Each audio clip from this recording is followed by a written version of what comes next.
Greetings from D-Lab, in the lab with another Fender amp.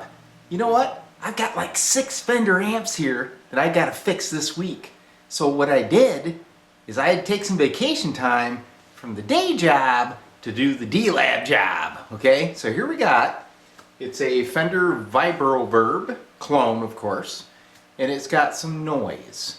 But I discovered something that's even more critical that needs some attention first. Let me show you what it is. So here we are backside on the Vibroverb. I'm going to show you something that I've seen many times in the past on these clone type amps. Okay, it's called tube sockets. People put a lot of money into these builds, but sometimes don't put a lot of money into those tube sockets. So you end up with this. See these? See how loose those are? Okay. Rectifier tube pretty much falls out of its socket, okay? And of course the output tubes, when those contacts are loose, that can be like disaster, because if you lose that grid connection, you lose negative bias, and that tube will go warp drive and burn up, and you're going to go through tube after tube. The best thing to do is change those sockets, get some good ones. Let me show you what I got. So I went over this information with the owner of the amp, and he has agreed that we're going to put in the holy grail tube sockets, okay? These are old Amphenol sockets. They're porcelain with silver pins, probably dated back into the 50s. These are actually old stock, never been used, all right? But these are great tube sockets. Obviously, they'll last probably 50, 60 years without any issues. So, to put these into the amp, I may have to change the current opening for the sockets that are in there. But once these babies are in, you never have to worry about loose tube sockets again. So here's his sockets that are currently installed. And I measure the diameter of these. They're about 1 inch or so. Now my new ones, they're about 1 1/16 inches. So there may not be enough room for these to mount in. So I may have to open those up a little bit. But the distance between the mounting screws is the same. So that's a good thing. These will screw right in just like the originals. Now the amp came in with a noise complaint, but obviously the first thing I want to do is just get these sockets changed. But I've been inspecting the wiring and it looks excellent. Whoever built this did a great job. But as I was taking a look at the eyelet board, I noticed something alarming. Take a look right there at that eyelet. It's never been soldered. One got through quality assurance. Whoops! So that's probably the cause of the original complaint, which is a good thing. That's a minor repair. Anyway, let's get these sockets changed. And what I'm going to do is we're going to do it one at a time. Right? There's no reason to rip them all out and then make a mistake. Alright, so I'm going to start the process with the old rectifier tube. We'll get him out first. Now I would highly recommend, if you have not done this before, either get yourself a schematic or make a sketch before you start unwiring things so that you know where it goes. Okay, I've done enough of these where I don't have to do that anymore. But do that because you don't want to induce new problems in the amp. Alright, so as I suspected, the diameter of this hole is too small for this guy to mount. Won't quite make it. So, what we're going to do is I'm going to take old Snozzly, the giant stepper bit. We'll put a little bit of cutting oil on him, right? And we're going to open this hole up for the new socket. Once again, the owner said this is okay, alright? So here we go. Obviously, before you drill that hole, make sure none of the wiring underneath is in the way, right? Anyway, she's hogged out now. Here's the socket. She's going to drop right in. So let's get that mounted. Alright, so the new high quality Amphenol socket is installed successfully after boring out the hole a little bit. Here's the old socket. Now what I want to show you is these contacts. I don't know if you can see them too well, but a couple of them are sprung big time. Like that one's got a huge gap, okay? So does this one. And what happens is When your tube goes in, it appears as though it's in and seated properly, but you get a bad connection, which causes all kinds of problems, right? The other thing you'll notice is I did not put the old jaws of life on this guy. It's because when the tubes were installed, this wasn't even contacting them. Totally worthless, alright?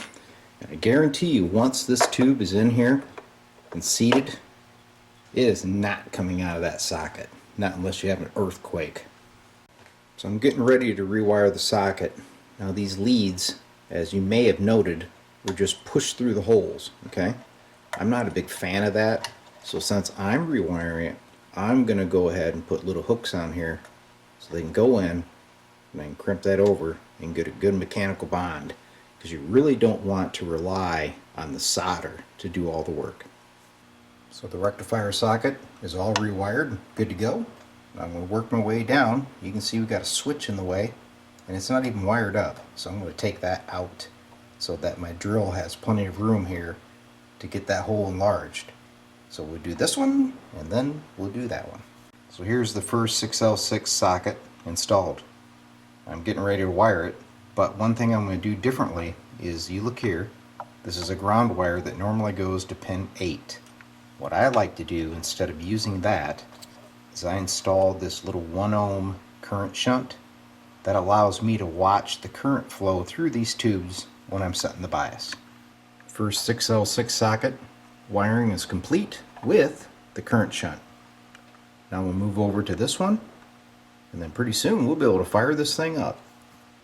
So those old junk sockets are out. Now I'm going to fire the amp up. I've already given it a thorough inspection.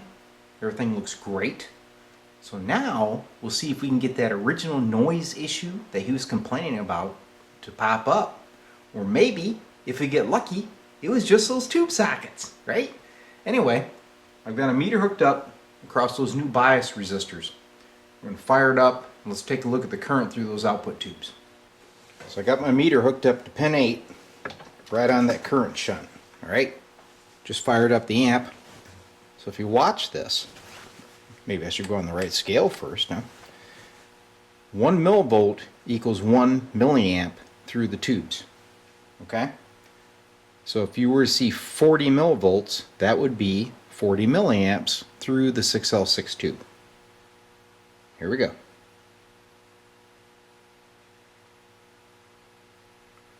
Alright, so if you look at that, you can see we're extremely low on current through the tubes. We're only about 18 to 19 milliamps. So these guys are running colder and all get out.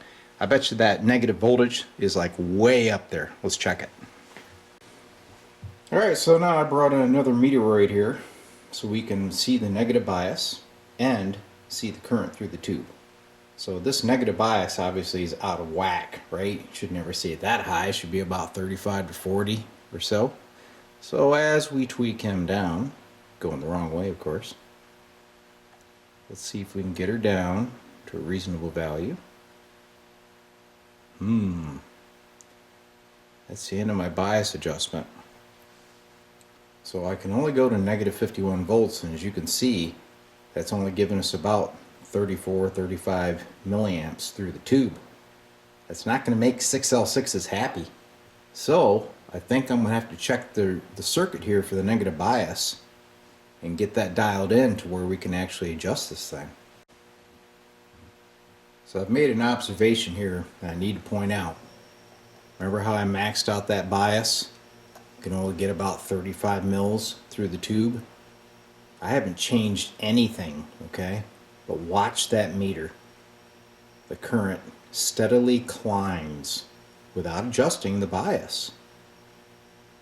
Now she's up to 36.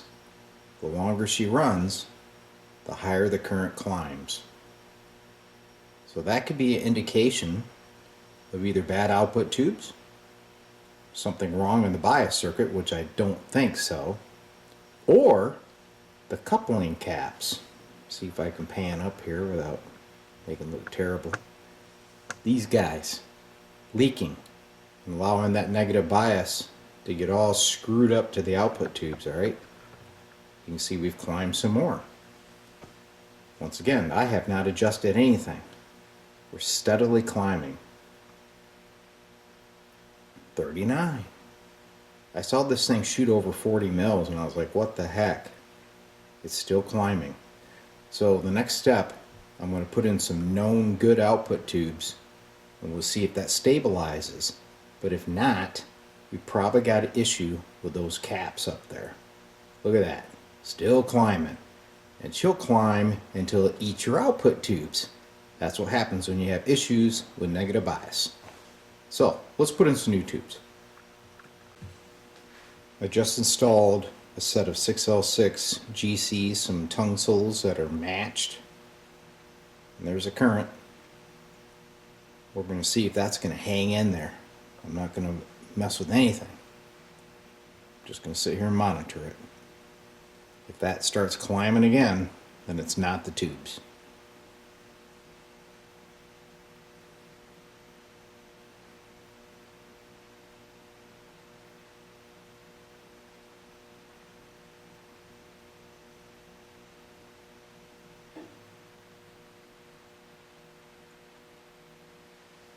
I'll let you know what happens. Alright, so since the last time we checked in here, I adjusted the bias to 40 milliamps. I've been monitoring that for at least 10 minutes. She's hanging in there pretty stable. So I believe we had bad output tubes. Looking good so far. I'm going to continue to monitor it, but the other thing now that I need to see is that noise that the guy was talking about there. That may be what's causing these little jumps in the meter. This thing could have some noise in there that's actually trying to amplify it, right? So I'm going to put it on the scope, take a look at it. Well, hopefully that shows you the value of adding those little current shunts. So you can watch that current through those tubes, because otherwise you'd never see it. If you're just going by setting the negative bias, you'd never see this issue, okay? Watching the live current through the tube is the way to go. So it still appears to be stable. Now I've got a scope hooked up across the speaker output leads. I'm looking for noise. But I'm still watching that current on those tubes because I don't trust it, right? That's just how I am. Anyway, let's see if we got some noise. Alright, now for the noise test. I killed the shop light, so hopefully you can see the scope. Alright, what I do is I take a plastic wand and I'm going to go down and just tap on the tubes. Okay, the volume controls are all the way down, so there shouldn't be any noise coming in through the inputs of the amp. Alright, so let's go down and see what we got. I'm just going to tap it starting at the top. You see that on the scope. You see that one too. That one's not so bad, so it's probably one of these first two, especially that guy. That guy's nasty, look at that. Alright, let's go down here.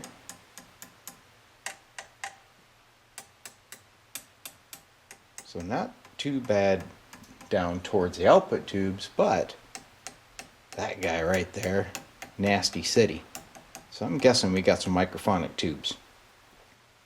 So I changed out the first two preamp tubes. One's an old Mullard, unfortunately. The other one's an old RCA. Now if you watch the scope, my noise has went to almost nothing. What I replaced it with is some of these Sovtech, the 12AX7 LPSs. I have very good luck with these tubes. See if Sovtech will send me something for saying that, eh? That appears to have been the two, or maybe one of the two, that were violating the amp, but I'm just going to leave them both in because it's working. I believe in Murphy's Law. Next step, I'm going to get her on the scope with the dummy load and an audio generator. We'll take a look at the output. So here we go, the typical D-Lab routine of checking an amp. Audio generator, scope is hooked up across the dummy load. We're going to the input. Let's take a look at the sine wave. There she is. You can actually hear it singing out of that resistor. I like it. I only use a little 10 watt resistor, so I don't hit it very hard for very long. The actual test is when I hook it up to a speaker. But doing its thing. I don't see any distortion in that sine wave. She looks beautiful. So there you have a day with D-Lab, working on a Vibroverb. What else would you be doing? What else would I be doing, right? This is what I do. Anyway, I hope you enjoyed it. As you can see, this is always a process, okay? There's usually multiple problems that are causing that main issue. So you think you may have gotten it? Well, there's something over here, right? That's the way it works. So you got to take your time, go through it, do it right, and you'll have a great amp prepared. Hope you enjoyed it.